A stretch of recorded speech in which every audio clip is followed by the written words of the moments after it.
Guys, welcome back to the New Elite Podcast. I'm here with a good friend of mine, Stephen Ronald Bell. You probably saw him on a podcast on my main channel about 2 years ago, right? Yeah, it's been a while ago. That we did with Waller, right? Yeah, we did with Justin Waller. And Stephen's a super interesting guy. For anyone that doesn't know, you started off with, you were gaming. Which game were you playing? Yeah, I used to play Counter-Strike. I played Beta 3 all the way to 1.5, I think. Counter-Strike player. Didn't stay as a Counter-Strike player though, did you? No. What did you do? What did you do next? I left school at 15. I played Counter-Strike. I guess you would say professionally, but there was no money in it. Okay. At those points, there was no money. So you just played a lot of video games? Yeah, I just played a lot of games. I used to play on dial-up internet. I didn't have a lot of money. I lived in the country. And then I actually went to a LAN party once. So you know those old parties where you used to... The internet was more shit back then, so you would just go to an event and all get together and you would play. Yeah. And it would be good because there's no lag. It's funny, it's fast. And then I went there and I'd been playing online and I built this character or this image that online I was something, right? Yeah. Online I was something, I would play, I would be good. And I had a lot of ego sort of tied to that, right? And then as soon as I went to an event in person, I realized that very quickly that I wasn't actually that person that I thought I was. I was a dork, I was poor, I wasn't very good socially. We had really very little money. I was kind of fat. And then quickly I realized that during the game itself, I started to feel insecure when I was in person. And then because I'm meeting everyone for the first time, I was in a clan or a group, meeting them in real life for the first time. And then I just played shit, right? I didn't have a good game because I was stressed. It's hard when you're being observed and then you're aware that people are observing you. It changes the process. Like you play worse, right? Yeah. You feel like there's more stress and then you can't focus. And then I had a terrible game. And then I remember I left. And then people started posting online, posting photos of me and posting like, this guy's like fat, he's poor, because my clothes, I just had no style. I didn't have a lot of things going for me. And then that broke me in that moment. I had a realization, I guess you would say an ego death attached to it, where at first I would hide from it. And I would be like, I'm just not going to focus on it. Fuck them, they're wrong. They don't know me. And then later on, I sort of had the realization where I'm like, actually, that I am that person that they thought that I was. I'm broke, I'm playing games, I got my ego attached to the fact that I'm okay to game online. Yeah. It's just not who I kind of wanted to be. So I had somewhat of an ego death in that moment, I guess you would say. I remember I sat home and I just started doing push-ups. And then I realized that I couldn't do many. I was doing push-ups, so I went to sit up and do them. And then I did them on my knees. And then I did 10 knee push-ups. But that was the beginning of it, right? That was me starting to realize like, I have to get more serious about it. I don't want to be this... Because there's a difference between playing games and you're playing games as an outlet, and you can still you have the other characteristics. You're still focused. Because I'm not completely anti-games. If someone wants to do that in their free time, in my view, they can. I play some games, yeah. But it's what you're doing in the rest of the time. Yeah. Is your life a video game? Yeah. My real life sucks, and then as soon as I get home, I log on and I'm someone. I'm the avatar. I feel great. Yeah. And then in real life, I'm not. My stats are 0. And now you've upgraded your real life stats. I changed. I started to realize the same stuff for gaming I started to use in real life. Probably similar to the things that you would do. I would say that's a similar traits that you have. Turning your life into somewhat of a game, right? Yeah. Like instead of being the character in GTA where you're like, I want to buy all the max upgrades, you kind of upgrade your own life, right? Upgrade your life, your house, design your style, get your watches, your outfits, buy accessories, 2 dogs downstairs. Yeah, I saw that. Cats, your people. You get buddies around you, you can build your whole reality. It takes a little while to switch and make that switch. What happened for you after the video games and you going through, I know you spent time in the military. Yeah, I was in the army for a while. So you made that switch, then you went into a life of, after an accident in a helicopter simulator, where you had a bad drowning. Had a bad drowning, heavily impacted you, right? Yeah, it made me, it completely changed my life after that.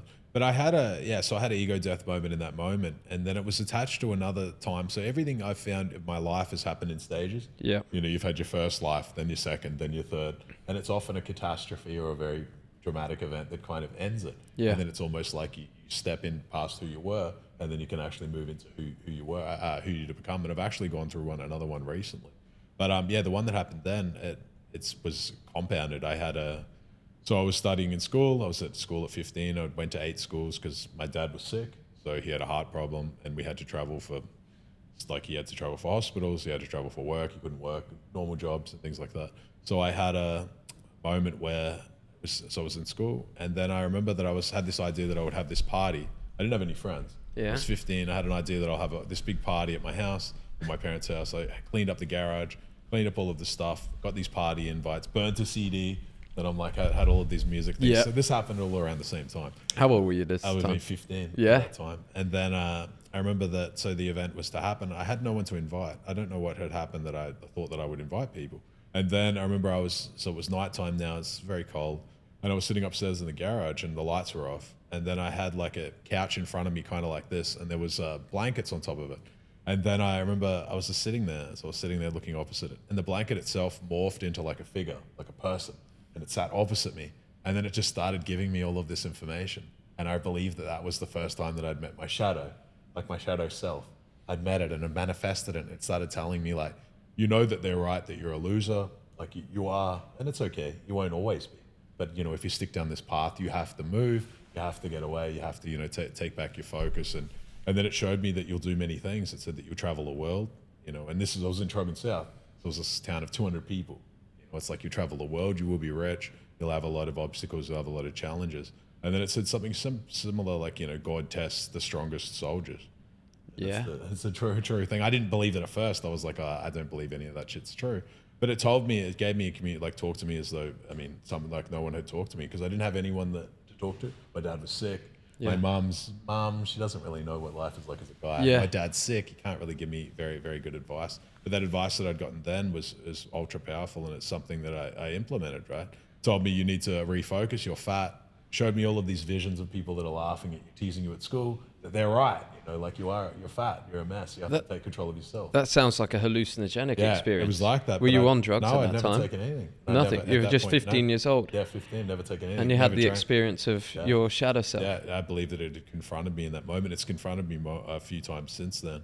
But I think that is exactly what I needed because I implemented. I ended up moving. I moved from Trogan South. I moved to Brisbane. I moved there to play more Counter-Strike, but eventually when I got there, I started to work.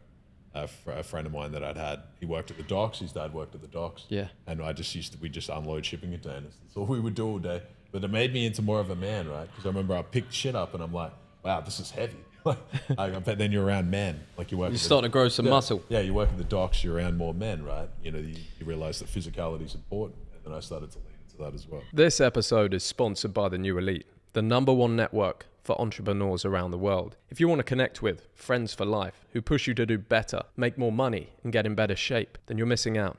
You become the average of the person you spend the most time with. Imagine if you spent time with 4 millionaires, you quickly become the 5th. And that's what the New Elite is all about. We've built a membership of over 350 members around the world, all working together to build wealth, success, and status in the modern age. If you haven't checked out the New Elite yet, click the link underneath this video or go to www.newelite.pro. I'll see you inside. One of the questions I had for you, Stephen, which is a good time to link onto it, was, do you believe that you can tell the future? Because I don't believe you see yourself as well, I'll ask you, do you see yourself as a normal human or someone that has an exceptional gift or ability? I think that I have an ability to, I think I'm very sensitive. I can predict certain things, like certain events, I think, before they happen. I believe that, I wouldn't say that I'm like, you know, not a prophet of those sort of things. It's Jesus, anyone like that would be. But I think that I have an innate gift to be able to see the future. I think that I have, just the things that I've gone through, I believe I have that sort of talent. I know people when I see them, I can generally figure them out quite quickly, and some situations and scenarios. I think with game theory, I think I'm very good at figuring out outcomes before they happen. But I do have... What's that, game theory? Like game theory is just, if we play a game long enough, who's going to win, essentially. You know, and you can kind of optimize it. You know, you see that, show me the incentive and I'll generally show you the outcome, right? If I know this incentive that's like, you know, and I know the key players, and essentially the game is going to be rigged in a way that the key players generally win, right? Kind of like the economy, how it's generally structured. And then, I mean, the outcome is generally that the people who have the most power structure the game that they'll win it, right? In one of your posts on Instagram, I think it was on your story today, you said, lock in until 2030 because slavery is coming for everyone. Yeah, I believe that's true. I think you have 5 years to lock in. Essentially, AI and robotics and automation are going to replace a lot of people. UBI is a thing, universal basic income. I think that most people will be on it in some form. You know, at first they might be on a subsidy. You're not needed at 40 hours, you're needed for 30, so you get 10% of your, you know, those hours are put on UBI. Just explain that to me and to the guys at home. UBI, universal basic income, what is that? So it's a universal basic income. So I believe that these AI companies that come, NVIDIA will be one of them. and then OpenAI and others likely, they'll tax them at like 80 or 90% because over time they'll consume a lot of the industry. Like, you've got video editors, you've got clippers, but you can just get OpenAI like software to run all of that. Yeah. So they eat all of that value. Website development, a lot of video editing. Hollywood, I believe, will be done completely different. Hollywood, it can be AI generated films. You have Hugh Jackman and you just pay him for his likeness and then you just put him in the movie, right? But he just doesn't pay have his to license. Yeah, he doesn't have to attend and film anymore because they already have enough. That would be a sad world. Initially, it can be maybe he does the voiceovers or things like that, but eventually that will run out as well. Do you think that will actually happen? Because as someone who's a filmmaker myself, or I like to make films and I think about being in Hollywood one day or funding my own films. For me, there's a passion towards the filmmaking that I'm not doing it for money. I'm making a film for a passion project. If it happens to pay me, great. But I want to go on set. I want to be around people. I want to make a real movie, like an action movie. Do you think that it will affect that? Or do you think there'll be enough heart in the game from creatives to keep that? Because obviously the studios want to make AI movies because it's less cost. Yeah, that's the problem, is that you'll be competing with the cost. But if you do it for the love of the game, I think there'll always be indie movies, but the cost will be a problem. I can produce a movie that costs me $5 million and someone else can produce almost as good a movie for 50 grand. So it becomes kind of a race to the bottom, right? You're like, oh, I'm taking such a big L, and then the viewers are going to have to compensate that, but a lot of viewers are like, I won't pay extra. Kind of like OF, right? Like guys think, I'm happy to talk to this model, but this AI generated model costs 99% cheaper. They don't have to pay the same rate. She doesn't have the same rights. She doesn't have the same stuff. I'll pay $1 for her versus to pay $20 for a girl who's real. But then also if you're doing that management, you're like, I'd rather just scale AI models because they don't have any rights. Yeah, I don't have to worry. Because they're just a machine. Yeah, I don't have to worry about them turning around and being like, he pushed me, he pressured me, he forced me to do this. So I can understand that all of that stuff would scale the best, right? It's all digital product. Do you believe in, because obviously I don't agree with that. Yeah. Do you think there's a majority of humans that also don't agree with that? With what, AI products? Yeah, things just not being made real. Yeah, I think that's going to be a collision initially. I think there'll be a collision of many things. Similar to Neuralink, right? Like a lot of people won't get BCI, like a brain-computer interface. A lot of people will be like, I don't want to do it. I'm guessing you won't be getting one of those. Yeah, I don't believe I'll be in a rush to do it. But I think that then it's like anything, right? You'll fall behind. And then there'll be people who are, wanted to be a hybrid with a machine. Those like transhumanism, some people who take the tech in. Well, maybe they're shit already. Yeah, others who are like, I don't want to be involved with that, right? Others who say, I want to be a purist. AI will be another. I want to be a purist, but you'll be outperformed consistently by as it gets better. It's like coding. Like I hire a lot of developers. I'm building SoulStake, which is a creator platform. And if the tech guys don't use the AI tools, it takes them 5 times as long to do the same job, right? So if you're hiring, you're like, I want the guy who's going to use the tools. If the purist might do better work, but he's going to be outperformed over just the sheer volume. It's like content, right? You produce content online and it's good, but imagine 5 years from now, AI content becomes more of a thing. Someone can produce a Jack Hopkins, exactly everything that you've ever done, but they have a different face and it's all AI, but it's exactly you and they're selling the same products as you. And then they're like, people are like, oh, but I'd rather just buy the same thing from him for $5 instead of 500.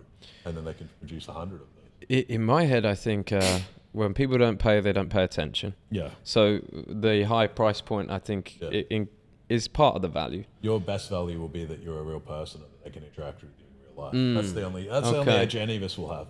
We're real people, we have a real network, and we have, because otherwise it would just be saturated. You can come and see me in real life, or they can come and see you in real life. Because there's a lot of content creators online where you will look to them and you'll be like, this guy, I really like to follow him, but then you'll know later on, you're like, he's not real. He doesn't actually exist. I thought that he did, because they'll be able to create an Instagram, they'll be able to create a full story of a person, but they won't be real. You'll never meet them in the flesh. No one will ever see him in the flesh. There'll only be Skypes, there'll be lives, but there'll be no face-to-face meetups. But then as we go into VR, it becomes more of a thing. How long do you think until that happens? I think that's, AI content will be a massive thing, I guess, 5 years from now. But I guess VR and things will be a bigger thing 10 years from now. And how do you think a man growing up right now, maybe he's 20, 25, 30, how can he prepare himself for that? How can he take advantage of that? Because there must be winners and there must be losers. Yeah, there will be. I'd just prepare to be disrupted. Like everyone's going to be disrupted. How you are is to be dependent. But the thing is going to, like, the whole world will change, right? As we lean more into tech, we lean more around kind of the things that made us. I think that if you're older, it will be more disruptive. If you're younger, you'll naturally likely be already into tech and kind of looking down. I'd be learning all of the AI tools. I would be learning essentially, if I was doing content, I would realize that I have a set amount of time to be a known person. Because, I mean, the Logan Pauls, the guys who are bigger, they'll always exist and they'll always have an audience, right? Because you knew them before the wave came through. I mean, if today, imagine that 1 million videos get uploaded on YouTube a day. Imagine in 4 or 5 years as the tools get better, maybe it's 1 billion. So you're yelling, and now you have 1,000 times as many people yelling in the same room for the same audience, or maybe less people over a period. Is that why you've started to focus more now on personal brand? Yeah, personal brand is a massive thing because, I mean, we are our own brand when we walk around, how you interact, how you are. It's who you are. But I believe it's the easiest path down into visualization. So the Jung concept, you find yourself out as you can see who you were as well. Like you would see your old content, right? Yeah. And you can move down, and you see that you're moving down a funnel of becoming exactly who you're meant to be. I think that's a big part of it for me, which is interesting. Do you ever experience looking at your old content and liking that person more? No, I don't think that you like the person. I think it's easier to fall into nostalgia as well. Because you realize that for me, you look back and you can't be that person because the realities of the world has changed. Like you can miss that innocence, the naivety that you have where you're like, I didn't know that the world could be as cold as it is. And it's not necessarily all cold, but you learn those hard truths. Yeah. Like your first girlfriend or your second girlfriend, you kind of, I'm not saying that women are bad or anything like that, but you don't know what you don't know in some things, right? So it's like some things, the punch you don't see coming that takes you out. Whereas now you see all the punches coming, but that also has its own downside, right? And you don't, I definitely experienced that. You don't feel as deeply anymore about anything, but at the same time, you're a lot more steady. Yeah. You're calmer through everything. That's the truth of the matter. That's very true. In regards to the women and dating, I think we both spoke on Instagram about a little bit of a change in our thought process around women. And I think a lot of people think they need to control women, that they should tell them exactly what to do. And I've also been guilty of that and being like hyper controlling and just having and kind of letting it boil over from just being framed to like, no, you can't do that. It can be possessive. Exactly. And I've found that to be quite unenjoyable. Yeah. Unenjoyable to do. How do you feel about having girlfriends, women now? How do you think to frame as a man that's coming up on the scene? And I've got kind of things I'm thinking of right now as well. Well, I think it's the same thing. I've come to realize much the same. I think it's the delusion of control. I think anyone that you control also controls you, like a mirror, right? Because you have to be instilled that frame, but you're tied to that frame. It's like you have an idea that's very rigid from the past where you jump on a podcast and you're like, I don't do this or I don't believe this. And then over time you get more information. And some people can't pivot. Yeah. You're like, I've taken in more information and maybe I was wrong. I know more than I knew then. And control is, I believe that you start out, you're blue pilled, you reality kind of reactive to the world. Girls, you don't really know who you are. Maybe you have a lot of ideas that aren't really true. You don't see women as they are, also people. You believe in maybe fairy tale love. Yeah, somewhat. Yeah, same as a woman might believe in, Prince Disney stories. But then I think that something happens and then you can move into ideas like red pill content or learning. Maybe you get your heart broken. Maybe you're just bad with women. Yeah. Maybe you get rejected a lot and you're like, I want to figure them out. And some guys jump on and they see these loud podcasts and things where maybe they have OnlyFans girls on or they have girls that you wouldn't really want to date. But then you see them yelling at guys and things like that. And it's easy to get stuck there and be like, oh, this is the women's fault. Yeah. Easily. I would have them if I was a millionaire. Yeah. But then you realize it's all control games. Like it's all fantasy. I want to be rich because then I want to flash cash. And then I can trap her in a golden cage. But it's not love. The more that the love, like I say, the control lever goes up, the love lever drops. They can't exist in the same thing. Like love cannot be controlled. It can't really be explained. Yeah. It can't be contained. It exists outside of time and space. So the more that you yourself try to essentially control a girl, it's a complete illusion. You're holding on to grains of sand and they're going to slip through your fingers.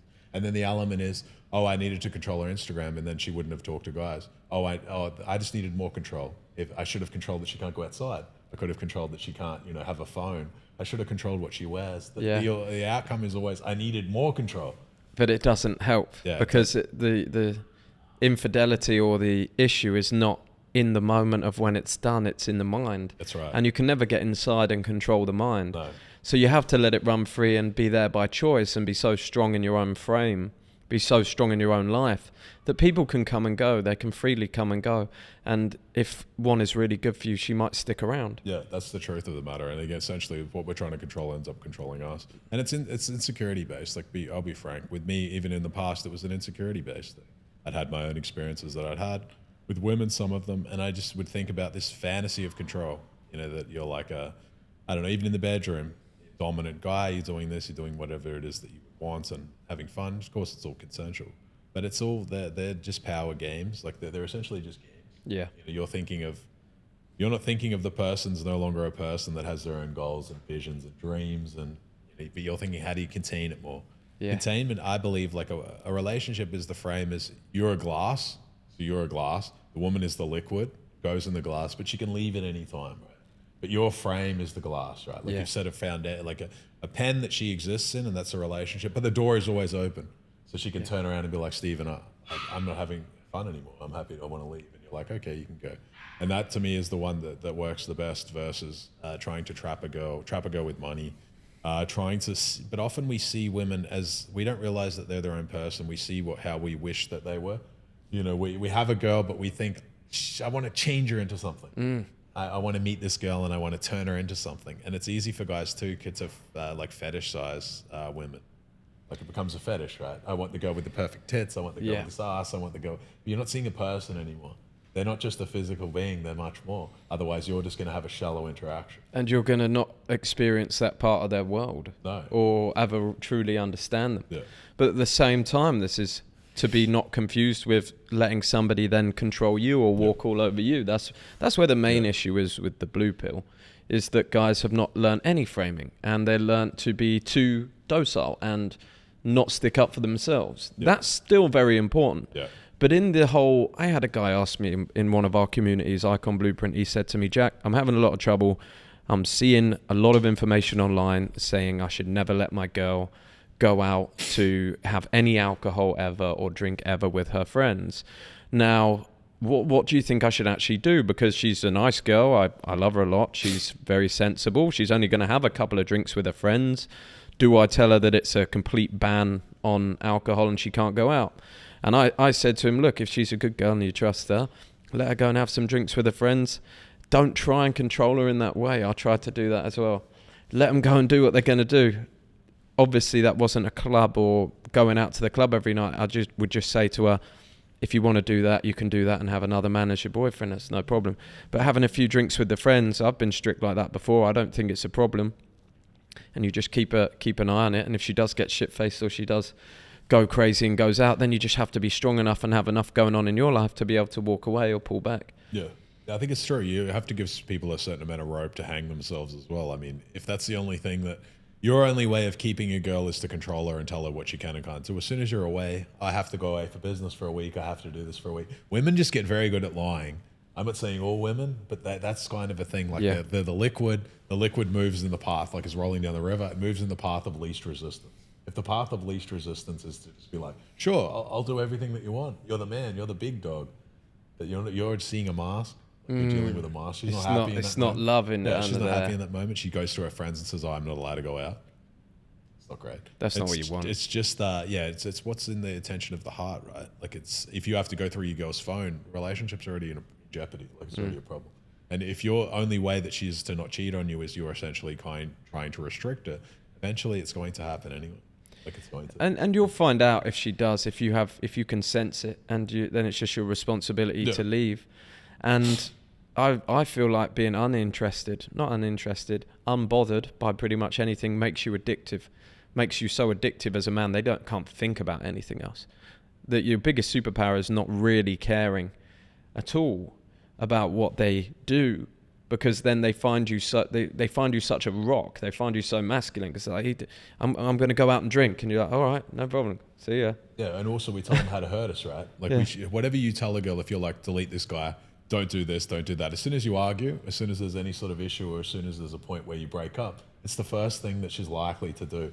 This is the thing that he That's didn't a good want, point. Right? He asked me not to ever speak to this guy. He told me to delete him. That's the first I'm gonna guy. fuck him. That's the first guy. I'm gonna fuck him right now. You teach people how to hurt you, and you have to be careful of that. That's very interesting. That you're just showing them the chinks in your armor. Yeah, I'm insecure about this. Of course, yeah, teach them how to hurt you. It's the thing that people do often. And another thing that people do is they turn their girl into their ex often via excessive control. They're projecting. You know, you have this girl hurt me in the past, and your girl starts to clue that you're insecure. Like, I need all of these control things. And then eventually if you turn around and you're like, yeah, because my ex cheated on me or did this, That's the death blow.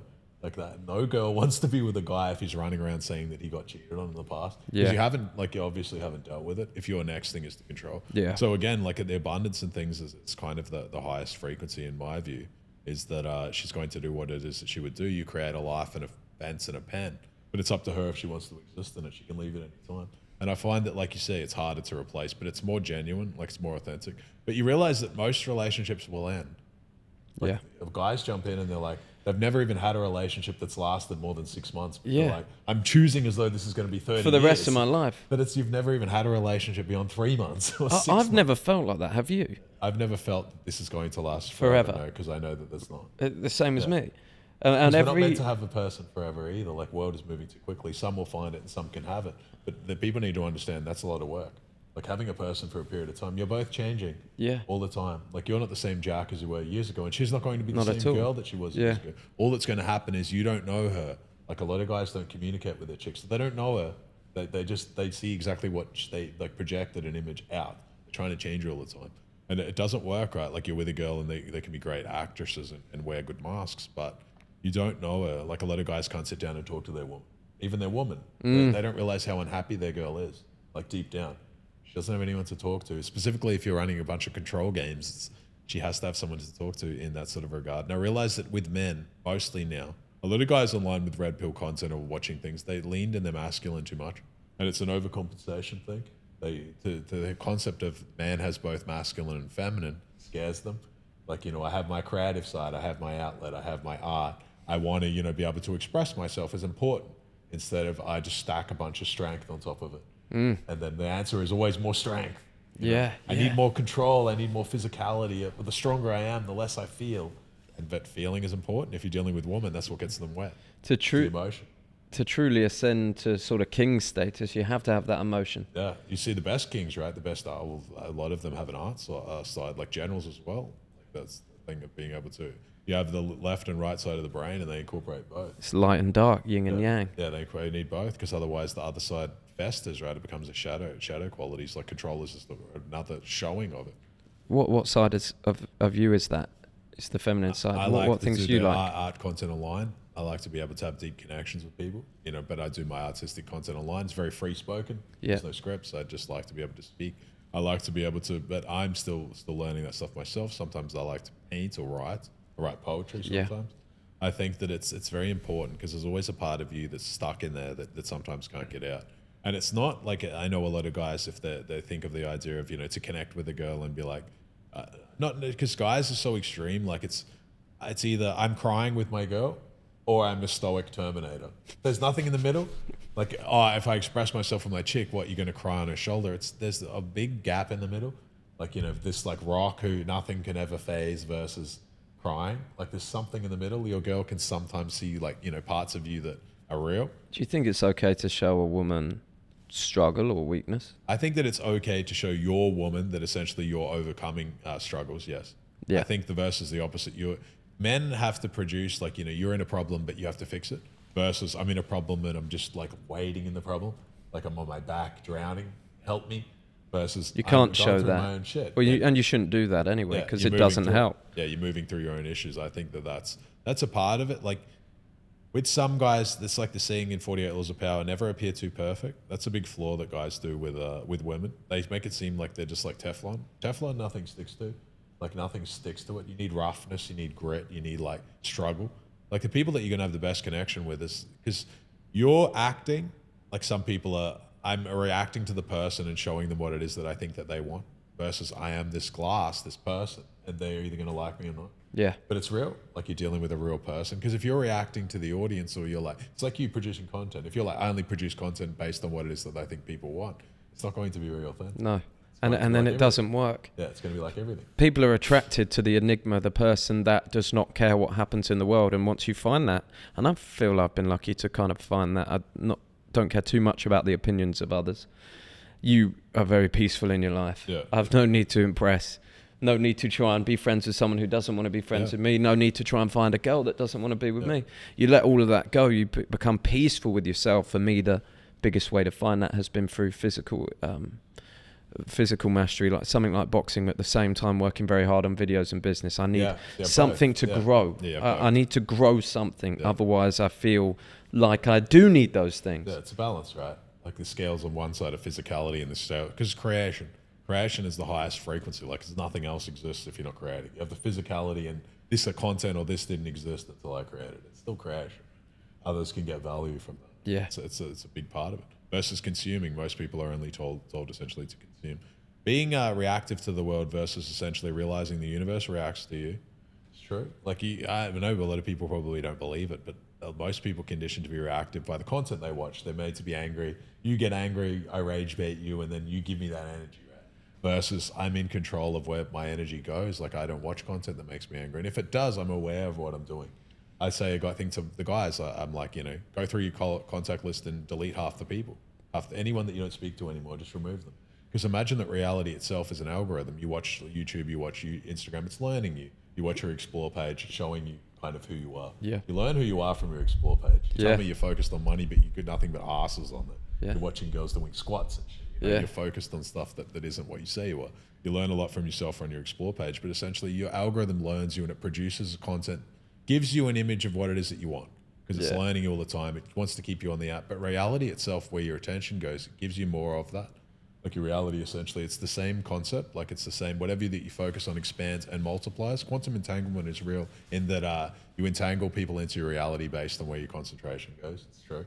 If you're focused on things that aren't suitable, or things that are scarcity minded, or people that make you unhappy, or focus on doom content, misery. I have people around me that don't treat me very well, but they're okay. They're not great, but it's better than being alone. That's right. You have to cut them off and show serious, like show your conviction and get rid of them, and essentially like reset your reality. Some people can't do that, but that's the differentiator that will change people's lives. I would believe they have to focus on, essentially start looking in and realize that the universe and everything around started here, and you projected it out. I believe that's true. Like nothing exists until it's observed. I believe quantum physics is real. Everything exists in a superposition, and when you observe it, it smashes down. But how it smashes down into a solid is determined by... What the hell does that mean? So essentially, everything exists as like, it's like, what do they say, like a wave function.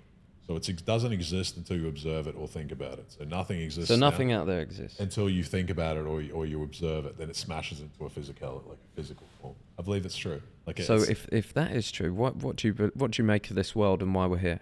I believe that you're so special that the universe was created for you, and I think that it's an experience, and essentially it's that you could to go up in consciousness.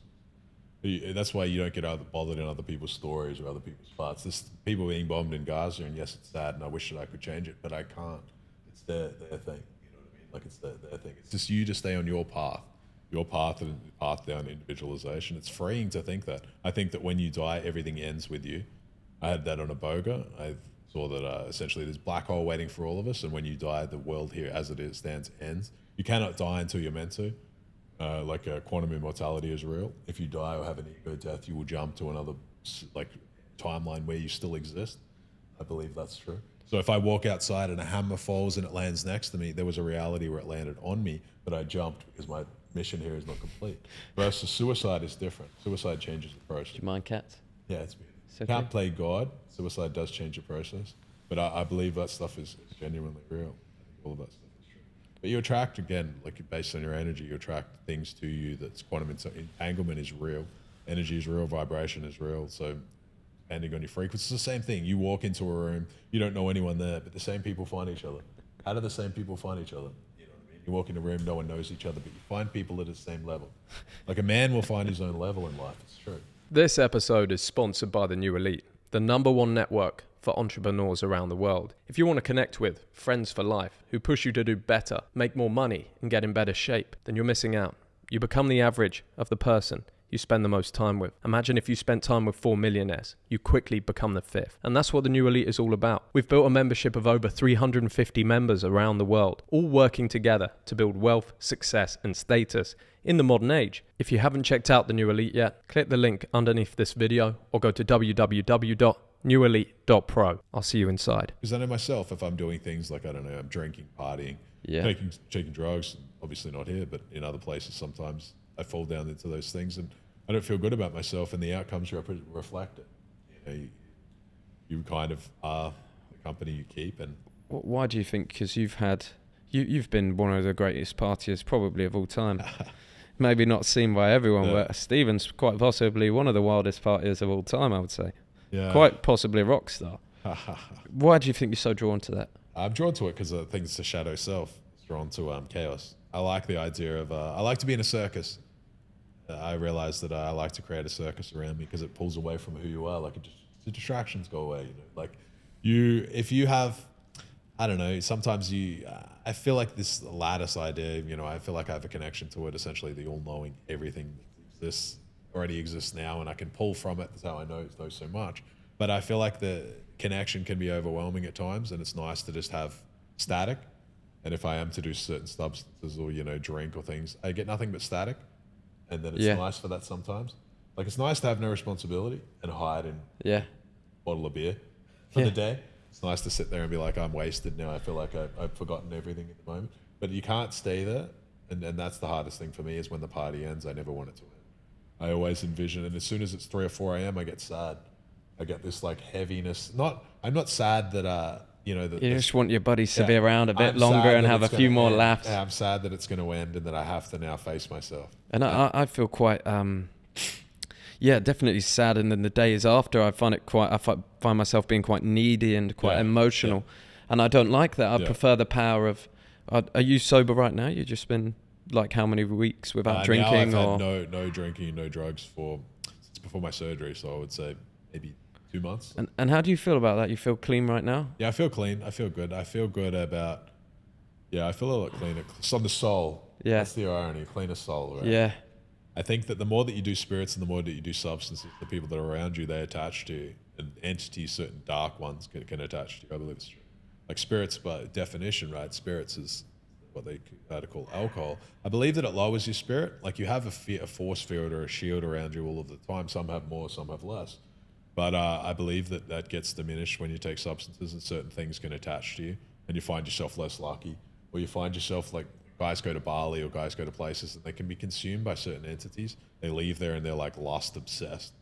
They leave there and they're like, end up with a habit where I'm gambling or I'm taking more drugs or drinking more, or they can end up like deceiving people. I think certain things can attach to you in certain places. Anywhere where there's been human sacrifices, certain places like those sort of countries, or any places where they're just unlucky. Like you go there and the country has avalanches, volcanoes, landslides. It's somewhat God has told you that this land is cursed. Right? Yeah. You walk into Bali, it rains half the year. There's Bali belly. There's a lot of issues in there. It's quite a shithole. I'm guessing you didn't like it so much when you went. But then it's like you're kind of shown there, right? Like you go to a place where essentially it's to be condemned. Like the man himself has showed you that people aren't really meant to live there. I mean, half the time it's complete dumb. Well, what about Thailand? Have you been there? I think Thailand is different. Thailand is not the same as Bali. Oh yeah, of course. Right? We were in Thailand together. I think Thailand is different to Bali. The Thai people are very good people. They're very nice.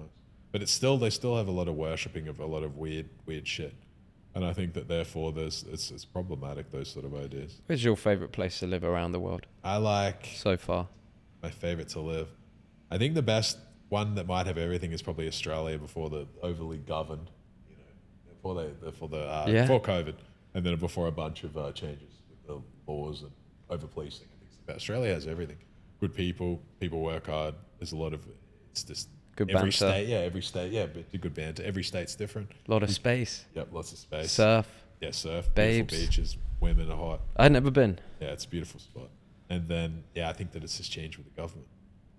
Unfortunately. Is it getting any better, or is it? I don't think so. I think it'll go downhill. It's just, it's a shame. Lots of new laws and changes, and they're bringing in a lot of those like speech laws and shit, where you can be in trouble for posting something on social media. The hard thing is like, I can understand if you're posting things like, obviously you come to Dubai, you wouldn't post about the royal family or it's their business what they're doing. It's not my country. But in Australia, you can get in trouble for posting like an idea that you might have.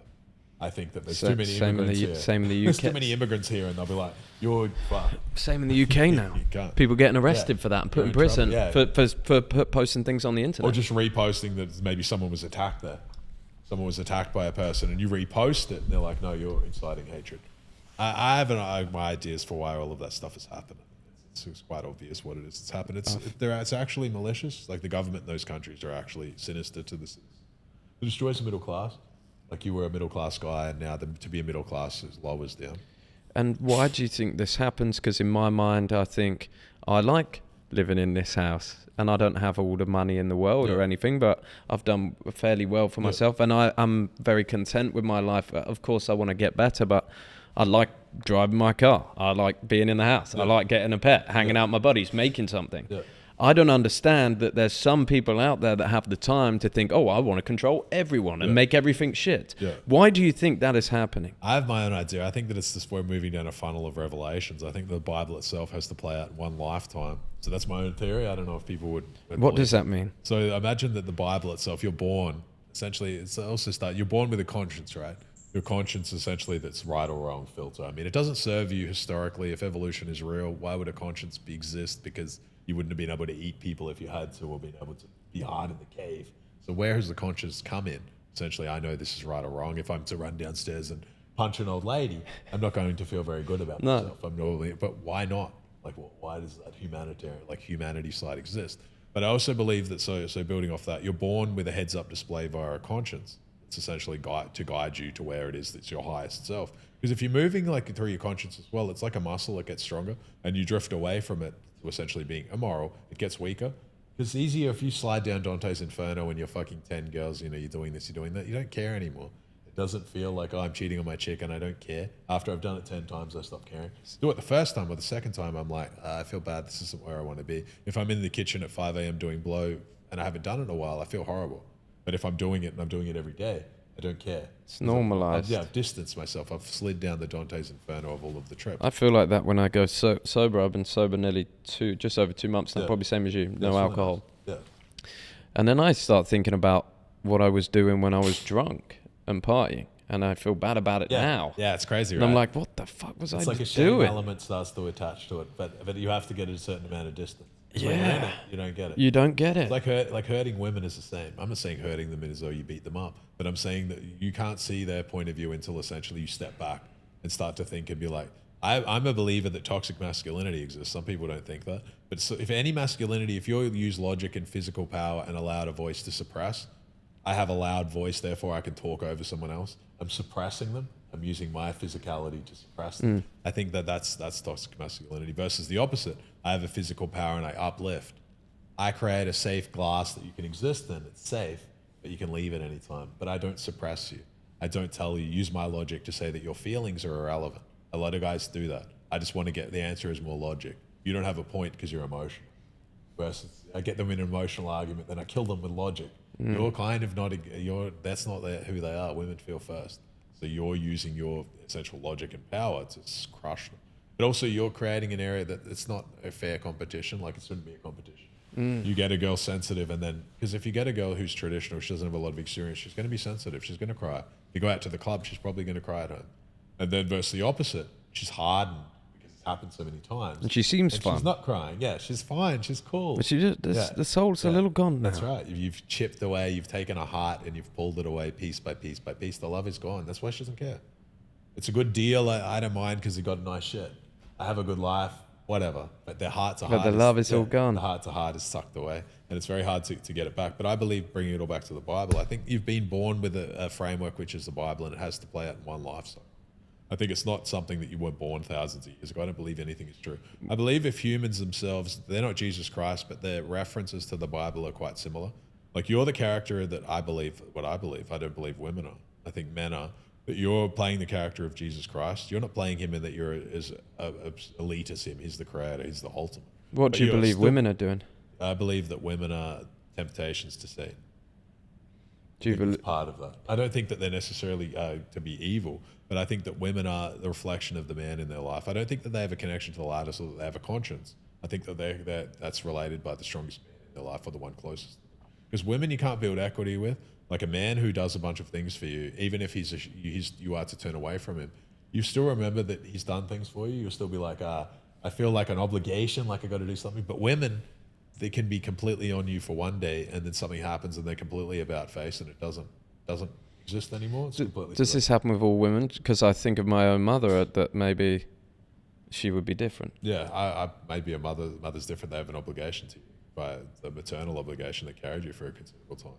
But I think that, with women, I mean, bringing it back to Adam and Eve's story, where essentially Eve eats the apple, and the first thing God says is, "Why did you listen?" I think that women are like, where women lead men astray.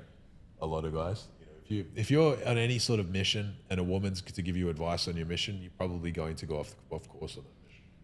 I think it's true. Doesn't mean that they don't support you. Doesn't mean you don't love them. Doesn't mean you don't care about them. Doesn't mean that they're not smart, but they don't know how to live as a man, and they never will. So any advice that they would give you, it's not completely irrelevant. They can see parts of things of people, and maybe they can see parts of you that you need to work on, but they can't really influence the outcome.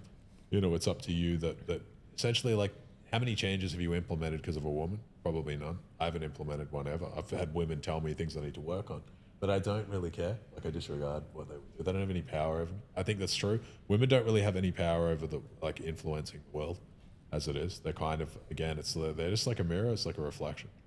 They're mirroring the strongest man in their life. I think that's true. But I bring it back to the Bible. I think that it just has to play out in one life cycle. You're given a framework, and essentially this digital IDs, these suppression, these Palantir ideas, these universal basic income, which can eventually become the mark of the beast. You can neither buy nor sell without the mark. I think all of that stuff plays out in one life cycle, and I think all of that stuff starts to accelerate down the track quite quickly. The Battle of Armageddon, I think all that stuff happens much faster than people would believe. What's the Battle of Armageddon? Essentially, it's the Revelations will play out. People will march on Israel, and Revelations plays out. I think all of that stuff will happen, maybe 30 years from now. And then what happens? Essentially, the people that don't get the mark. What's the mark? It's the mark of the beast. You can't buy or sell without a mark. How it is to be inscribed on a person is to be determined. They think microchips, BCI, but essentially you can't interact in the economy without a mark. Right? UBI is kind of getting like that. Like you're tied to an ID. Like you're stuck to this number. Your number is your UBI, or your number is your digital ID, which can become your UBI ID. You're stuck to that ID, like that's you. There's no internet unless it's you on that. You can't have a VPN. You can't interact with no privacy. Later on. There's no Meta. There's no Instagram. There's no YouTube. Otherwise, everything that you post, they'll know it's you that's posted it, and there's going to be a lot of restrictions and censorship. But essentially, it's just putting people in a jar, like where they say this tokenization of everyone or everything. Essentially, it just puts people in a way that there's nowhere to hide. Like there's no, I'm online and I can vent on 4chan. I'm online and I'm trolling someone. I have an idea about this politician. I'm quickly going to write it as an anon. There's none of that anymore. And all of that stuff's just blanket statements where you can't talk about immigrants, but eventually it turns where it's just changing the speech laws. They're just the reason why you can't talk about them at the moment, but later on you can't talk about the government. You can't have any ideas. It's move towards censorship. They're just they're the cat's paw. They're the ones that look in and they're like, you're racist. Not everything is racist. I mean, like some people can be racist. They're bigots, yes, but racial profiling is real. Like, if you were to walk around and someone tells you someone can look after your kid, it's either going to be someone who looks like you or someone who doesn't. I'm going to pick the person that looks like me every single time. And I don't think that's racism. I think that's pretty normal. Like they don't know what it's like to be me, but this person probably has a pretty good idea because they're like me. Doesn't mean that I think that the others are less or that I hate them. I'm just comfortable with my own people, mostly. Absolutely fine. I'm not suppressing other people, but but I also don't want to be forced to be around them. No. I don't want to be, I'm in a spot and now it's no longer, but despite, like they forced them there, the ideas of like in the UK, now they're talking about if you don't rent your rooms out, you have to pay an extra taxes. Like these ideas, like they're forcing I didn't know about that. Yeah, they're forcing you to start to integrate. Like we're sitting here and now they're getting in your zone, right? But why do they want to do that? Why do they want to crumble such a magnificent country? I just think that it's just a good thing. The mixture is just a big part of the. It's like globalism is you don't have any, like there's no unique identity. They've done studies and things like that where essentially where they're to bring people together, it demoralizes you because you don't know what you stood for. Like you lose that your family name doesn't mean anything. Your family can be anything. Like you're like a soup person. Everything's just put into one like clay. Like poured all of the batches of everything together and just turn it into one like soup thing. It's not it doesn't mean anything to be, Jack Hopkins doesn't exist. Like Jack Hopkins, once you start mixing and doing a bunch of things, it's not.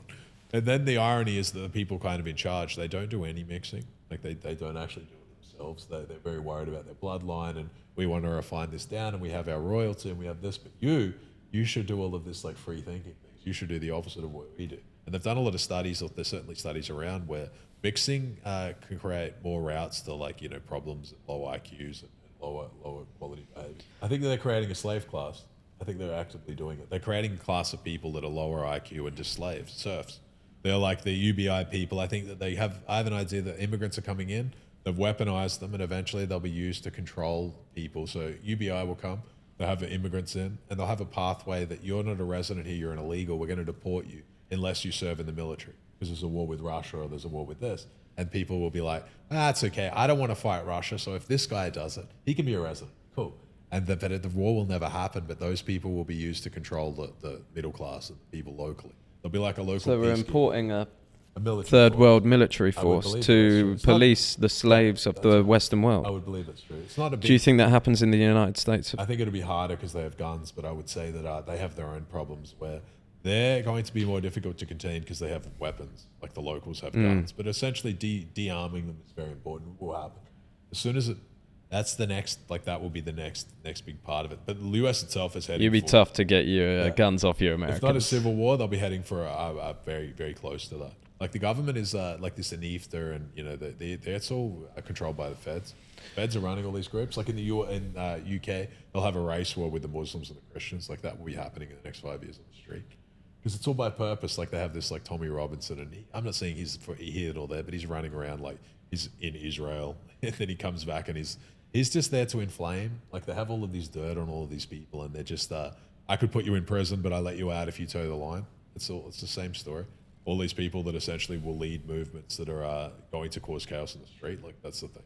Is there any hope for the resistance? I don't think that a resistance can succeed because the ones that are leading the resistance are corrupted. But what if they're not? So you're being led by a spearhead that's essentially only there to cause problems that essentially reinstates more control. I think that's the final form. I think the UK, like they'll have massive riots and massive problems and people will die on the street. But then they'll have a big statement where they'll have districts. So they'll have like Ant Middleton or someone like that. Guys like that will essentially mobilize and be like, oh, we're going to clean up the street. We're going to be, fix everything, but you have lockdowns for your safety. And then, because I believe that all this stuff's happening because a lot of people aren't needed for work anymore. Like they think that they are, but they're not. So essentially it's going to be a period of mass layoffs in like the next 5 years, probably the next 3. And how they're going to do it is they have to contain people because people aren't going to be very happy, like when they lose their job. So essentially how to contain them is to push them together to fight each other, but then also to say that for your own safety, you can't take the street anymore because there's too many, like there's a lot of violence, a lot of riots, a lot of this. But then the UK will be broken down in districts, like kind of like the, I don't know, Hunger Games and places like that's all real. Like you won't be able to travel. You won't be able to just like travel around as much as you would want. They're already talking in the Euro that they have carbon emissions. So you can't travel unless you're to your emissions budget you have to pay. And how that will be is that flights can multiply. It can be like 2 or 3 times as much as it used to be to fly. It can be, they're talking in Euro, you can have like, 30 grams of steak a day, and then you have to pay extra for emissions control. So all of these ideas and all of these things, those are all coming. Like that, those are all things that will come into place, control laws. And again, it's you eat artificial food. It's not just that they want you to eat, they want you in an artificial world because artificial is easy to scale. Like natural stuff is hard. Like God made everything that's for you, but now artificial is best. Moving people into digital products is the next thing that's most profitable. You're in a digital product from virtual reality because your life itself sucks. Your life is difficult to manage. It's like Ready Player One. Yeah, because you see that? Because you don't have a lot of money. You can't travel. You can't eat whatever it is you want. Your life is just wear your headset. Yeah, but you can be Jack Hopkins or you can be Andrew Tate or you can be this once you put it on. And once people wear it more often, they're going to be like, I want to keep it on as long as possible because my life itself is more hard, like difficult. And then that's going to be where the problem is that your real world you want to interact with, you want to live in an artificial world, which we already all are. Like we all bit the apple when we jumped onto the iPhone, the tree of knowledge, right? It's the same concept. You took in knowledge that you essentially chose to become that. But we used the tools. Yeah, we used the tools, but then later on the tools used us because essentially your own tech, like the AI itself, we use the AI and now they're doing studies where they say that your critical thinking part of your brain is already shrinking because you use the tools to solve quite like things for you instead of you yourself doing it. It's not needed. So all of that critical thinking will shrink. And then eventually these things will be for us. And we think that we control it all, but I believe it's all the beast. Like the beast is, again, the Christ, the beast. I think. What's your plan to combat this? Because I can't imagine you to be a man that is happy with this. I believe all the stuff has to play out. I have an idea, I have a theory that everything it has to play out as it were, as it's written in the Bible. That doesn't mean that you don't have an uprising things, but you can't fight on the street. You can't fight. Your only uprising is to essentially realize what it is to come, and you can't fight it. Like these Palantir ideas and ideas of surveillance and control and drones around, and the idea of that you're sitting here alone in 10 years' time, you might have surveillance. Here, I'm not to determine it, I'm not from Dubai, but in other countries, you likely have surveillance in your own house. You already do. I mean, these like devices and things can hear you if they choose. Yeah, if they want to listen, they can listen. But that idea is going to be a lot of, if you have nothing to hide, why do you care? There's these ideas that people like, but you have nothing to hide, so why do you really care if they're listening? Well, the problem is we all have something to hide. Yeah, and that's true. We all have skeletons in our closet. When we're observed, it changes the process also. When it forms a manifestation, you can't manifest as well when you're observed. It changes the process. Like the best manifestation is 12 to 4 a.m. That's very true. And when you're observed, it changes. So when you're observed via surveillance as well as another thing, it contains you. You can't be exactly who you were because you're stuck in that box of their expectations of you. And actually they do influence you. It's all that stuff is true. I noticed that was the reason why I had to go to Thailand alone. That's why I had to live alone, was because I could become who I wanted to be. I could become myself. I could create freely. I even now have to go and spend time on my own to create. I have to create in a room my own. Yeah. Not with people watching. It's not a performance. Changes the process. It's divine. It's from me. It's from my soul. You'll never do a content as good as when it's just content on your own. And that's what you do very well, I find, because you've got a lot of time on your own right now, right? That's a big thing. Yeah. What do you think for young guys? First of all, what do you think for young guys that are watching this? And certainly when I hear you say this stuff, I'm like, fuck's sake. Like, life's already fucking tough enough as it is. Why have I got to fucking put up with all that shit? Yeah. What do you recommend for somebody watching this? What do you recommend for men like us that want to be successful? How do we prepare for this? How do we still make a good life? I want to have a family and kids. I want to have a good time. I don't want to worry about that all the time. Yeah, you have 5 years to knock it out, right? You have 5 years where 5 years to reach what? Yeah, 5 years to reach a point where essentially you're at least invested in infrastructure that will replace you, or you at least have equity in it, or you have an understanding that life itself will change, that could be disrupted. You have 5 years, right? So 2030, I believe UBI will come. Essentially, if you're not to make enough money to cross the void, at least have something. How much is enough? enough? Have a house, have something, versus to have nothing, right? Gotcha. Because via a you lease, can't have nothing in 5 years. To be controlled via a lease, I mean, if you're renting UBI, you'll be controlled via a lease. You won't be able to rent. If you've said inflammatory things online, if you've done it, you won't be able to rent a house. Like if you're living on the street, they already have that in China. Guys who were essentially normal guys working, they were a UBI problem, and then they can't rent. You can't get a lease. Like by the app says you're a problem, you can't rent. Now you say, oh, I've got this much savings, or I've got this, because you get debanked. No WhatsApp, no payment, no Apple Pay. All these services you can't use. Like in the future, people think that that's not true. And if they've said inflammatory things online about certain groups, they're going to start running around and deleting them, because those things will carry into the future. Essentially, it's never been more important to figure yourself out. Like it's never been more important that you don't have much time to figure out who you are anymore. Yeah. Because you'll jump on the apps and you jump on these things and it's all going to be censored. Like I'm on YouTube and I want to search Jack Hopkins, but maybe it won't be that easy in 5 years. Maybe you won't be a chosen person. Maybe your message will have to change. This path to individualization is not going to be as easy to find it as it is now. It's going to get louder. We're going to be more into digital products. Virtual reality is inevitably to come. UBI is here. I have to do things to satisfy this UBI product that I'm possibly be on. I have digital IDs, what I post online and search. I can't just search what I used to want to search anymore. I can't find these universal truths out that I used to want. The AI and these products, when I Google it, there's only there's an accepted groupthink now. Reality and things will change. You know, these ideas of I'm going to try to figure myself out will be harder to do because we're abstract, right? But you have to come to kind of look in a lot more. That's why I say to a lot of guys, like 12 to 4, they should be looking internal. A lot of these, like everything starts inside. Like these like watches, there's nice clothes, this good body. That didn't start in the gym. That started internally, where you eventually started to look in and be like, who am I? And what do I want? Because what it is also that people want is to be determined by them. There's no universal law or what is, but you have to know yourself. Those times are running out. You know, you do your 12 to 4 a.m. or you just do a half hour, you get in bed, sit down, complete distraction, quiet, no one's around. And then you kind of start to look internal, right? What do I want? I want, a nice car. And then you start to look in and you can look in and be like, why do I want that? But that's irrelevant. You have your own reason. But how am I going to get it? And then you essentially like, why don't I have it? And you just create a column of all of the things are the reasons I don't have it. I'm in the club. I'm here. I'm gaming 6 hours a day. I can't wake up. I don't work. Yeah, I don't work hard. And then, but essentially then you can also find that it's a lot of people, people that are around you. I'm smoking weed with these people and I know I should stop. I'm, drinking with these people and I know I should stop. Everything that's in the column that you don't have, like the reason why you don't have it, you need to get rid of 90% of it.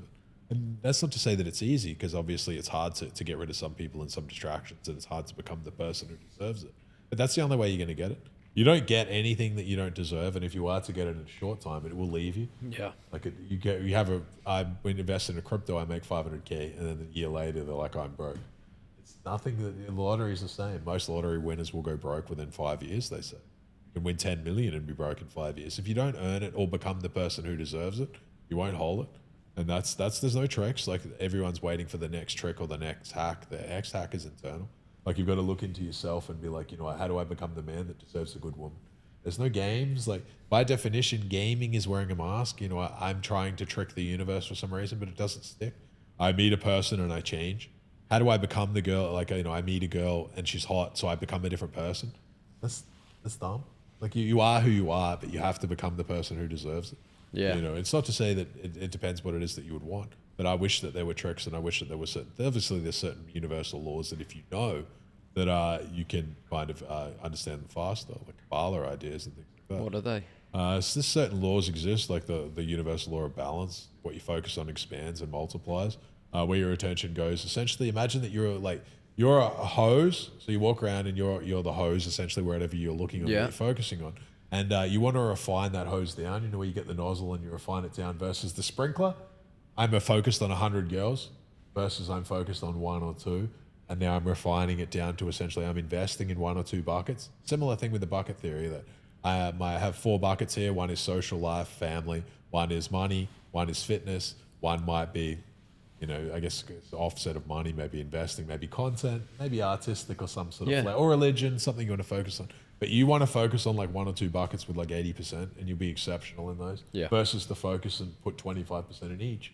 It's not going to work. Like nothing. But you can change it. I'm 100% focused on money for the next 6 months.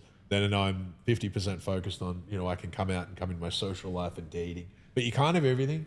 Like this, even you can't. I can't. If I'm 100% focused on women, I'll lose everything that's around me. If I'm 80% focused on women, and sometimes I have it in moments where I can be ultra focused on a girl or girls, but you can't have it all. Like this, obviously, the more that you get where you have assets working for you and you have systems, you have to build it into your life. You have to build it, right? You can't. You have to give someone else's energy into that part of your life. That's right. You want to maintain a home. You can't maintain a home with 2 dogs and a cat inside at the same time as running a fight camp or doing something else. You need staff. You need a maid. You've manufactured that with people. Yeah. But then again, to get the people, you need the resources. You need to be able to hire. You need to do all that. But so first, scale works. First, you start with what you can do yourself, and you focus your time into building monetary wealth. Yeah. Then you use that wealth to bring in other people's energy, so you become another person. Ideally good people. You learn to read people, listen to your intuition, see who's good to work with, see who's not good to work with, listen to the part of your soul that tells you about people. That's right. Some people can't listen to that. That's right. And when you're wearing too many hats, you're neither nothing. Like if you're doing everything, you're nothing. You can't produce content or be a unique person if you're doing 60 jobs. Because you can't be the content creator. Like someone can't be Tate, Luke, Tristan in one go. You need a team. They need a team. Like if Tate's doing the back end, the front end, the side, he's not going to be Tate anymore. And if Luke's doing the front end, then they're not the same either. He's too stressed to be the Tate. Same with your guys. Yeah. Like someone can't be the producing content, jumping on and talking if they're in the back of their head, they're like, and now I got to edit it, I got to clip it, I got to. You're not going to produce anything. It's not going to be a belly. Like the actor, when he's walking around in Hollywood, he's walking around the sets, he sits in the trailer, he gets in suit, and then he goes and films. He's not filming, he's not recording, he's not holding the microphone. It's a very good example. One job, right? And his job is actually in isolation. The actor exists in isolation, and then he delivers the lines. If he's to rehearse in front of people, it's not the same. Yeah. He exists, and like, I'm in stage, and I'm in this, and I go and I deliver. Was there a time in your life that you felt uncomfortable being alone? Yeah, I guess early on, I thought, and I still have periods before, like similar to what you say, where sometimes you're there and you're like, I feel needy. I feel like this and that. And if things happen, you kind of want to bring other people into them but you need to sit in that uncomfortableness, like in that discomfort is where you'll find yourself. That moment where you sit there and you're like, I feel like shit, I want to stack it with girls. I used to get that. I feel, I don't want to face myself. I'll just invite some girls around or invite this or drink. Forget it for a while. Yeah, and then I forget about it. But actually, I'm bringing another person into my own problems. Like some people, and I've been like that before, you're like driving around the NASCAR track, you've hit the wall, the door's hanging off your car, the bonnet's popped, you're blowing a transmission, but you're still driving around the track. You're still dating. You're still like, I got my heart broken now. I just want to jump on another chick tonight and forget about it. And then I'm just stacking. Like the foundation is terrible, but I'm stacking bodies on top of it. But the foundation is bad, so therefore everything will topple over. It all comes from running away from pain. Yeah, it's true. And then the realization is that some people, like I have had, you need to pit stop, take your car off the track, stop dating, stop fucking meeting new people, stop replacing that with other crap, and then actually do the work, look inside. Because then again, you just find the same problem. Like you recreate the same girl again and again and again till you've gone conquer it. The same thing. I'm in a loop and I can't conquer it. Some people have a loop that their dad opened. My dad was a cheater, or my dad was doing this, and now I'm the same. My dad was aggressive, or he was like, quite abusive, or he was this, or he might have just been a bit of a sim. You still love him, and he might have been a great guy, but he might have been terrible with women, and his woman traded over him all of the time. And now you can look in and you're like either overcompensate to the other extreme, or you're exactly kind of like him, but nonetheless it's affected you. You haven't conquered what it is that he himself couldn't conquer. And closing those karmic cycles, or karmic loops as they're called, is very, very empowering, because when you have kids, it doesn't continue. How do you close a karmic loop? You have to acknowledge it and realize that it's going to take a lot of work. Because again, we all will become like that, because it's what we've seen the most of. And his DNA runs through you.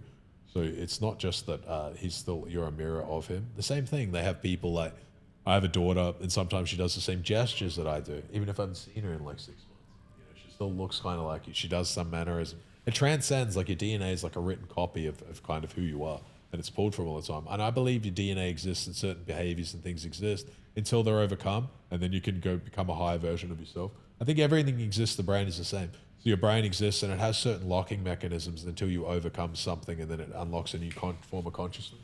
Like you elevate, it's like a new part of you can exist. Often exists off the back of some tragedy that happens. But you stick to your guns on something. The girl disrespects you, and even if she's hot, you walk away and you're like, oh, well, I'm not going to tolerate that.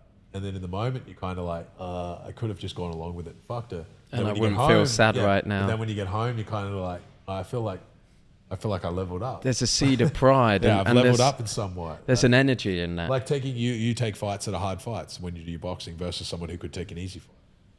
And then you have a fight, even if you are to lose, you're like, I feel proud of myself. Yeah. Versus the opposite, if you take someone that you know you can smash, then you get home and you're like, everyone knows. Everyone knows. And it's not just you, it's knows. everyone. Yeah. Everyone knows who takes the real fights. And that takes away the glory of your hard work. Yeah. Everyone knows who has the balls to take real fights and who has the balls to take fights that they know themselves could win. A fight is, by definition, I'd say I put something on the line, I know I could lose. And anyone can, of course, lose any fight. But like you could go to the gym and beat up most of the people there. But if you're taking something where you're like, I threw the dice, like I really rolled them. I didn't stack the deck. I didn't load the dice. I could have lost everything on this go. Yeah. But then when you win, it matters. Yeah. And then you win big here. Yeah, when you win, it matters. And when you stack up, what I've found, my life runs in patterns from wins to losses, losses in confidence and building confidence. Yeah. And I remember a big turning point in my life. It's the first time I had an MMA fight that I won. Yeah. That was difficult, hard. And I trained for it and I won. And it changed my life. It didn't just change because of the fight. It gave me a confidence and aura in my life to be like, I can overcome things that are difficult. I can take risk and win. It's the beginning of Jack Hopkins. It's the beginning, and it starts. And then even I had a loss in pro boxing, and that gave me what I needed at that time. Yeah. To not think, no, Jack, you can't win like this all the time. Everyone needs to lose. How can you deal with this? How can you deal and play in here, in this pocket? How do you feel when you feel bad? Yeah. How do you feel when things don't go your way? Who are you going to become? Yeah. What are you going to think about that? And I had to mull that over. Yeah. And I said in my recent episode, I tried to drink it away, party away, fuck it away, run away from it, all those things. At the end of the day, you look at yourself in the mirror and you go, I've got to get back on the horse. I've got to go and win again. That's it. That's the big term. And it's life itself is going to knock you down again and again and again. And it's up to you if you want to come up and get some more. Sometimes you don't. Sometimes you're boxing and you're just like, I've had enough. But you probably could have kept going. And everyone has a limit. But again, it's what you do that essentially is to determine who you are. You're not going to be Jack Hopkins because it's going to be a mask. You're going to know as soon as you get there and look in the mirror, you're like, I'm taking easy. Everything is staged, right? Like staging content, staging this. It's different to a person who's creating out of risk, right? Jumping on here with no scripts and things, that you could bottle it. How many times I've done content where a minute I'm like frozen, can't speak. Sometimes the brain doesn't work. Yeah, it's the risk that makes the man. Though, right? Like you have to be putting something up. And as you get more and more, that's the hard thing. How do you put things up when you already have so many backstops, right? How do I go to the casino and put 10K down? Because if I lose, it doesn't matter. I don't care. It's something that still, everyone always has that idea of if I'm to box, you're putting your health on the line. There's still risks when you box, and there's still it's a dangerous sport. So it's you always have to find a way that you can continually put chips in the stack instead of just sit there and be like, get addicted to putting chips in the stack. Yeah, but that's where the game is. That's where the game's played. What other point is there? What else are you doing? Yeah, what's left to put in when money itself is not as valuable, right? How do you put chips in when money itself, you have more of it? You're like, if I put 10K in and I lose, it's not that big a deal. I've always had this thought to myself that I would amass 100 million in net worth and then put it all into a movie. Yeah, that'd be good. Yeah. It'd be interesting. And finance a feature film. It'd be a big thing to do as well, because it's a way of creating a background. You can maybe turn it into some more, or you maybe lose it all. Yeah. But that's the thing about making money, and you've probably experienced this, or understanding frequency yourself, energy, it all stacks up. You don't start fresh. No. You lose something, you just come back. You learn the system. It's a system. We've started figuring out with content and the business behind content for anyone that does it in personal brand is a system. Yeah. It's a system. And you can learn this you help stuff. other guys with the blueprints and things like that, right? We help with Icon Blueprint. We've got one that we just made called the V12 Icon V12 engine. It's basically exactly how you generate content being who you are right now and showing the progression of your life, how you turn that into a product to sell someone else. That's all they have when you fixed yourself. That's all they have. I find that's really interesting too, because a lot of guys, like, I'm not talking about bad creators, but some people have such a bombastic personality that others emulate them. Like, people will look to them and be like, how do I copy this man? I'm not enough, but I know he has attention, so people like what he has to say. So how do I become more like that? And instead of leaning away from their own strengths and their own qualities and their own characteristics, just at the end of the day, again, by looking in is where you learn who you are. No one can ever be you. It doesn't matter if you're a guy who works at the fucking collecting trash all day. Like, you still have an edge. You still have a story that no one can really replicate. Versus if you're to copy another, I would just watch the other person. He's better at being you than you are. He's better at being him. He's himself. If only you understood how valuable you are, that you are enough. Yeah, you are enough in that, and everyone has an audience. Like, there's a potential audience for everyone, right? And now people like amateur content the best, like even porn, right? People like amateur stuff. They dream about seeing, like, guys I talk to that do OF. They're like, the girls that often do the best, the girls that guys think that they are attainable. The 6, the 7, the guy looks in and he's like, she's kind of attainable. Versus the opposite, where it's just too extreme, like too polished. Like, they're watching things. People like I don't know, amateur boxing. They like freak fights, misfits. Fights like that. They like to see. They like real people. This guy's better than me, yes, but he's not that much better. Yeah. Like, I can kind of see myself in that specific thing. And content, I find, goes in waves. It goes in peaks and troughs and waves of content. Sometimes it will be super highly produced. That will be new, fresh on the scene. Yeah. You haven't seen that every day from other people. Too, right? You do your raw stuff. Yeah, I do a mix. Raw, highly produced. The highly produced pops off and people love that. And then it gets, the whole industry will go that way. And then people will find one guy that just takes his camera with him to a workout in the car and hangs out with some chicks, and it's all raw, and they watch that. You just you start to understand, you learn those patterns, you understand them. What you have to focus on, I think, the focus is not 100% the content, how you make it. The focus is you as a person growing and being a journey worth watching. I believe in life as a movie. I believe in life as a fantastic story, a story of a great warrior that's not quite been built yet. What decision am I going to make this story interesting, to become the best person I can be? How would I want to watch this play back? That's what I think about. That's what keeps me in the game. Yeah, because I also see a lot of people in life, they're not even the main character in their own world, right? Like, they're not. They're not. They're reactive completely to the universe. They're almost like trying to be smaller. And if I'm smaller, nothing can really hurt me. I'll get left alone. I'm scared to have dreams and visions and goals because I might not hit them. So that's why, same thing for me, I say to look internal and kind of figure yourself out what it is that you want, what are you willing to give up to get it. And then just having a good mentor or someone to follow that essentially is either doing what it is that you would want or has good intentions for you. Because a lot of the content, unfortunately now, in my view, they don't have very good intentions for people. Like, they're to watch it and it's just alarming, like, yelling content. Like, the women are at fault, or division is big, or, essentially a lot of that stuff is not taking the reins of your own life, right? And you only take in so much data. Like, some people have too much data already, right? They're constantly like, they don't want to act because they could just know a little bit more. I don't want to get into this field or start doing or producing or doing anything because, like, I could surely be a little bit better with time. Content is a game of eventually it's time to just It's a diary. Put the camera on and just hit it, right? That's what I think. I think it's a How diary. did you start with yours? Like, well, Exactly like that. I didn't get anywhere because I wasn't making any content. Yeah. I wasn't making any YouTube vids. And I said to myself, I want to make the best fucking YouTube vids in Thailand. I'm going to make vlogs. But I didn't know how to do it. I didn't have the skill. yeah.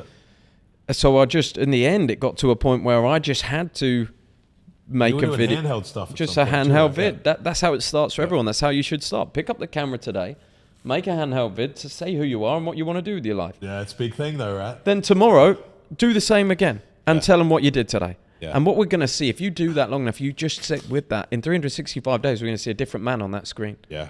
It's really a form of a personal inventory, but I believe it's a form of manifestation. Like the spoken word is very powerful, and if you have the courage to speak out your dreams out loud, you just might get them.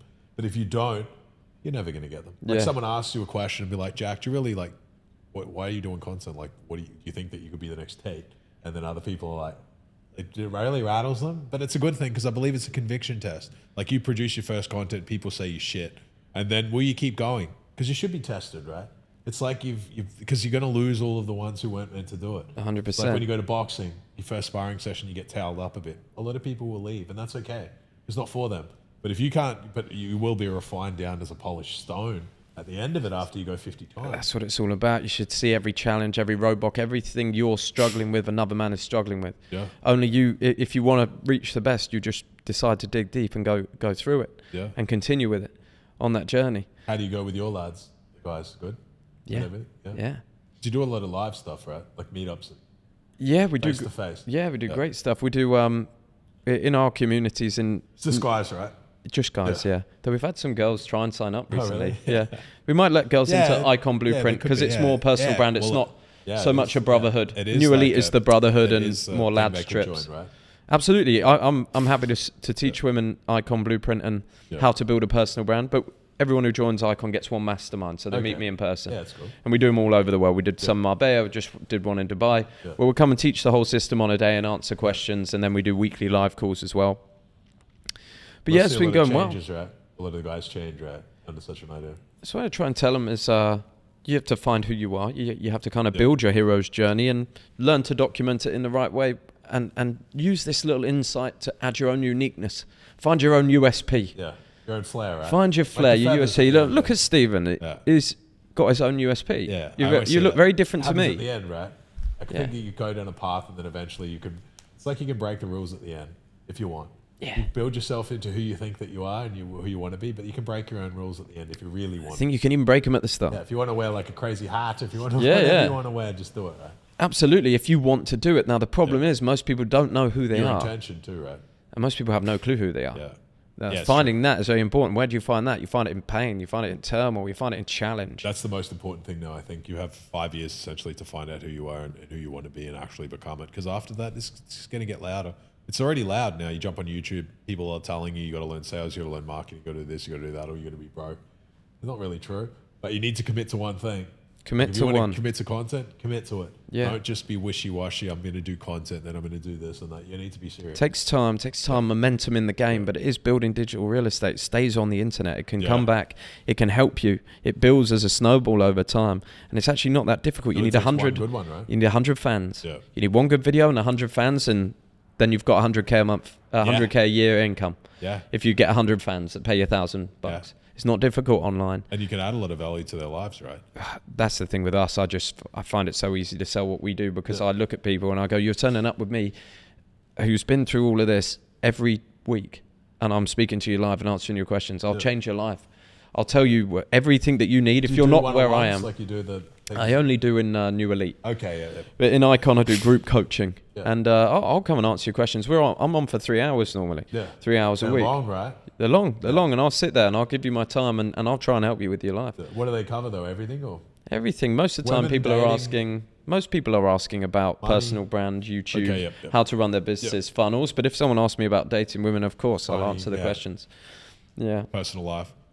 You realize also that I think that the communities are going to be a bigger thing even into the future because people are more isolated. Right? They want more like personal touch. Yeah. It's hard to be, even if you're in an online community where you don't talk, like there's no face-to-face component. They can't feel that it's real. Like you can't get anything off a chat. No. Like I'm sitting in the chat when you meet face to face, or even if they just meet on a call. Face to face is awesome. Yeah, at least on a call is the beginning, like on a Skype or like a call in the meet. Because you can see that if someone turns up and they look like a complete slob, well then you can tell them and be like, you tell them shit together. Yeah, you tell them. And you got to be tough love, right? Tough love's love so is important. Only tough. Like love is not you're fucking up and I'm going to just hand it to you, because they don't know what they don't know. They want the reality, right? If they can't take it, then it's for you to be someone. If you're fat and someone tells you you're fat, it's up to you to be like, I can take it or I can't. I myself am getting a bit chubby from not being on a train, but you always keep yourself in a full inventory. There's no self-deception is not good. It's not love either. No, it's not love at all. It's the worst part of it. Yeah, can't manifest from that either. And you believe that stuff too now, right? Like you believe in a lot of manifestation, spoken word and writing. All of that control of my mind. That's the main thing. The focus of your mind. What you can keep it on and how positive you can keep your mind. And taking control of it, right? Like you can feel when it drifts off course. Like you can feel it when you get good at content or whatever. You can feel what captures your attention. Like you can feel how some content creator or something is rage baiting you, or they're putting you in a spot. They're like, this works on people, and they can see how it is that works, because you start to get control of your own mind. Right? First, you get it in the comments. A lot of people worry about the comments on their videos. They get angry about it. I'd lie if I said I didn't get angry about some comments. But I have the ability to look at that anger and go, what the hell? I've never met this person. This person's probably a loser. Why am I ranking their opinion? They don't know you, right? Like as much as people do content, even with content with me, they don't know me. Like they never know you entirely, right? Not the same. I'm not sure anybody knows you, Steve. Yeah, that's true. It's to know you in person is different, right? Couple questions I've got here. Soul Stake TV, what is it? So it's going to be a streaming platform, and essentially it's going to be a platform that can stream anything. So it's mostly decentralized. I mean, we have a few centralized aspects. So if someone's to be filming content that essentially is illegal or something like that, you can pull the creator off the page. But essentially, I guess you would describe it as content platform that can essentially be stake and kick. It can be anything. It can have gaming. It can have guys who want to game and play with the streamers themselves. Could have us lifestyle. Could have lifestyle. It can film anything on there. If they want to put OF content on there, it's for them to be determined. But essentially, it's just a creator platform, and I don't believe in a lot of restrictions. So if you have the platform up and creators want to do whatever it is they want, if the girls want to be playing strip poker with guys, and essentially it can be done on iGaming because it's a license, they can do it. If guys want to jump on and they're like, oh, I want to make some money and I have some skill that can get people's attention, juggling, I don't give a shit, whatever it is that you want to do. If people view it and you want to get paid in the token, and essentially our top creators will pay because we have a creator fund as well. So the idea at first is essentially to get 20 or 50 creators that we pick, so guys that apply, and then at a later stage, because essentially the infra platform, you can only have so many people on it at once. But then later on, the idea is as it expands to get more people to use it. So I guess it's like, imagine that you have kick and stake one. So you have stakes a casino, and then essentially you have kick that promotes the casino, right? But they're two different platforms. So imagine that this one, Soul Stake, you have a creator element that essentially they can promote on the page. They can run their own games, they can run their own stuff, they can do their own iGaming. Got you. Would it be around gambling? Yeah, partially. That's an element of it. That's a part that essentially guys can play online if they want. I wouldn't be blind to say that sort of thing. Girls can go in there if they want to be on there revealing, and the KYC, they can go on there revealing. Whatever it is that people want to do, they can do. So it's just a general creator platform that's going to cover everything. I'm talking about the two sides that people will probably most likely use it for. We all diverge back to tits and ass or money. If it is that's generally the aspects that are going to take most of the market share. Unless you're boxing. Yeah, in most of the platforms. Unless you're boxing, then you stay on the straight and narrow. Yeah, but I'll be a creator on there. I'll also be one on there. No tits and ass. I'll just be on there. Talk about crypto. Nice. I'll do a show where I essentially want to do a game show where it's a live show. So I'll have live show with girls on there, and we're just playing games I don't know, the carnival style games where it's entertaining. Nice. Beanbag throw, stuff that's funny because it's girl just with some chicks. Crazy sort of. That sounds cool. Fun. And then essentially we'll use that content to then clip up and promote on TikTok and the platforms like that. We'll get the dogs on there. Yeah, the dogs on there, all that stuff. I think it'd be a fun platform. And then so building that out, it's costing me maybe 30 or 40 grand a week, dollars.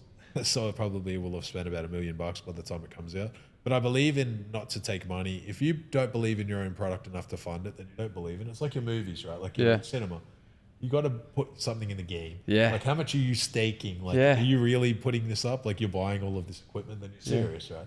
versus I have an idea, I want to take investor money and maybe it'll work or maybe it won't. But if it doesn't, you guys paid for it and failed. I'd rather fund it to a point where it's essentially up. You'd rather take the risk and win it all. Yeah, that's right. And then it's my thing. I don't have any sponsors or anything. Because what happens with content creation is obviously you take money, and when you take money, you can't talk about certain things, right? Like if I'm paid for by certain groups, I'm not going to be able to talk about many things because they're going to pull my funding. But we've never, I have taken money actually for a supplement one time. Yeah, it's different. The supplements is one thing, but when you start, but most of the time we're our own thing. But we don't really have sponsors or media companies or anything, so we can just talk about what we want. Yeah, you can't talk about everything. Right? Fuck that. The whole point of this was to be free. Yeah, that's right. To say what we want to say. That's a big part of it, and I guess like with the Icon Blueprint, it's a big part of it. Freedom is a big element. A lot of guys, I think that they want money as I did, but then they realize money itself. You just wanted freedom. Yeah. You wanted freedom of, I don't want to go to work today. Maybe I want to go hiking. Maybe I want to go boxing. I want to take the day off and not be like, oh, now I'm bankrupt or I'm going to get fired. Yeah. It's a big element.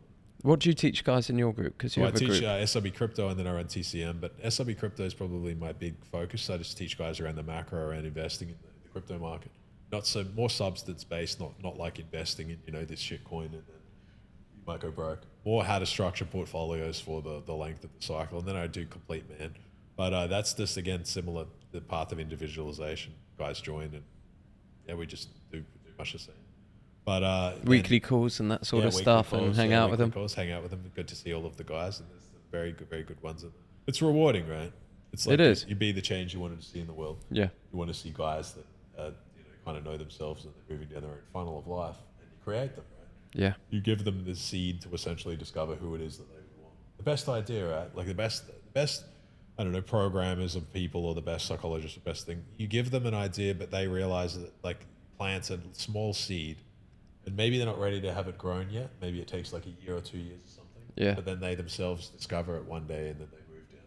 You show them, but also a lot of that stuff is done by leadership, right? Like they wouldn't follow you, or they wouldn't really move down their own path if they don't see the benefits of it. They have to see a person who they look to and they're like, he's his own man. Something about him, even if he's not a millionaire, but whatever it is, there's something about this guy. Like there's something different. That I want to retain. He knows who he is. Yeah. This person knows who he is, and he knows his value, and he knows his own values. Right? And that's a path that is harder to get down. And you don't get down that by copying another person. You can't copy people. You can't copy me. You can't copy Jack. But you can see elements of that person and be like, I want that for myself. And you can have it. And you build it in. Yeah, and you can have it. You want to be a good boxer? Well, you can have it. Because I don't believe you can really build it much if you stay the same person you are right now. You don't expect to sit at home and sit and talk about 3 discipline tips at the camera and get famous and be able to build a community. Go and have a journey. Go and do something. Yeah. Go and find something. And you do that with a lot of your trips, right? Yeah. I saw you in Colombia. Yeah. Is that out yet? Yeah, we did a month. That's coming out this week. We've just got the first edit. Final question, just to round things up. Yeah. Just out of my own pure intrigue or nosiness. What does a day in the life for Stephen Ronabel look like right now? What's your setup like? Today I'm staying at Habtul Palace. So I was in Warsaw, now I'm staying at the Palace. Yeah. So it's a beautiful spot. The guy there does really well. And it's at the moment I have complete freedom. So I'll wake up at like 10 or 11. I'd like to wake up to a little bit of gym sometimes. Sometimes I don't train. I'm the trainer now. And then I just get into the content straight away. I check the markets, get into the content. Yeah, talk to my members. SRB crypto guys, see what's happening in the market. But I have complete freedom, right? Talk to my daughter as well. She's in Australia. But I have freedom, and that's the most important thing to me. I can do whatever, as much or as little every day as I want. And I like that because I have my money right. I have my kind of know who I am. And yeah, it's nice. The only downside is you need an anchor of some sort of consistency or something, right? Like you have too much freedom and too much fluidity. Ain't good for you. Yeah, it's dangerous, too much freedom. Because then you have no one to answer to, and you're going to fall into a period of no responsibility. Responsibility is important. I have to build it back into my life once I've attained the freedom. Yeah, it's true. Like necessarily going to America was great, going to Colombia was great, but that complete freedom was not good for my mind. Yeah. Then I needed to come back and put myself really in a box to grow in the box. Yeah, that's true. It's nice to have that. And your spot that you have here, I don't doubt that next year will be a big year for you. And that's a really good thing. It's a good point. Once you get your freedom and freedom of money, you learn who a man is once he has money. You learn who a person. You don't know anyone who they are until they're rich. Yeah, really. that's interesting. You can kind of be yourself now more, right? Like the vices and things that you might have hidden from, or you can lean into.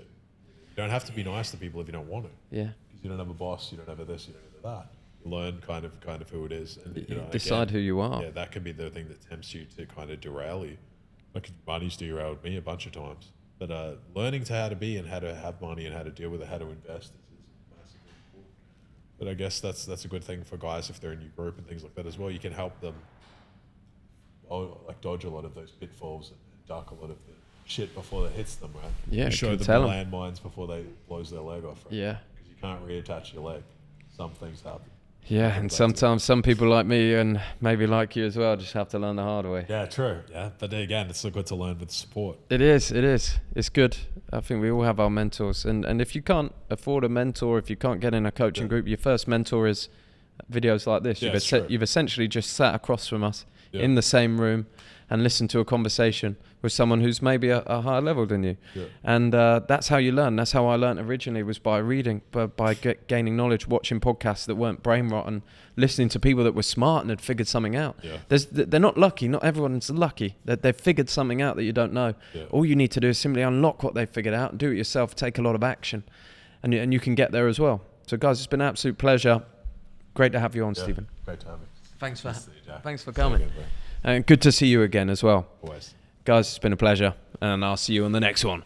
Whoop-ow!